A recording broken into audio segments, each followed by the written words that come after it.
लड़की कक्षा में बस यूं ही झपकी ले रही थी, लेकिन अचानक वह एक बुरे सपने के गर्त में चली गई। एक राक्षस जिसके हाथ में एक धारदार चाकू था अचानक उसके सामने प्रकट हुआ। लड़की तुरंत डर गई और कक्षा से भागने की कोशिश करने लगी, लेकिन जैसे ही वो दरवाजे से बाहर निकली वो वापस शुरुआती बिंदु पर पहुंच गई। इस अवास्तविक दृश्य ने उसके डर को चरम पर पहुंचा दिया। चाकू के फिसलते ही लड़की अचानक जाग गई। उसने अपने सहपाठियों की अजीब निगाहों को देखा और राहत की सांस लिए बिना नहीं रह सकी, ये सोचकर कि यह सिर्फ एक बुरा सपना था। लेकिन जब उसकी नजर किताब पर पड़ी तो वहां कटे हुए बालों की कुछ लंटें पड़ी थीं।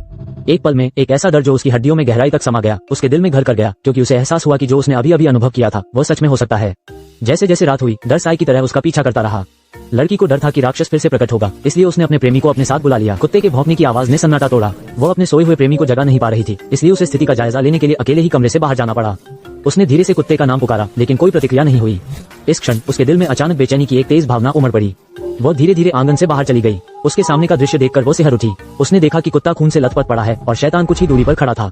लड़की डर के मारे घर में भागी, लेकिन अजीब बात यह थी कि शैतान पल भर में फिर से उसके सामने आ गया। जैसे ही शैतान ने अपने पंजे उसकी ओर बढ़ाए, लड़की फिर से जाग गई।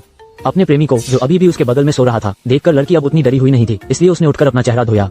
लेकिन जब वो अपनी तनावग्रस्त नसों को आराम देकर सोने ही वाली थी, अचानक उसके बॉयफ्रेंड ने उसका नाम पुकारा और उसे जगाने की कोशिश की, लेकिन लड़की पर किसी चीज का साया सा पड़ गया था। वो जोर जोर से चीख रही थी और बेकाबू होकर छटपटा रही थी।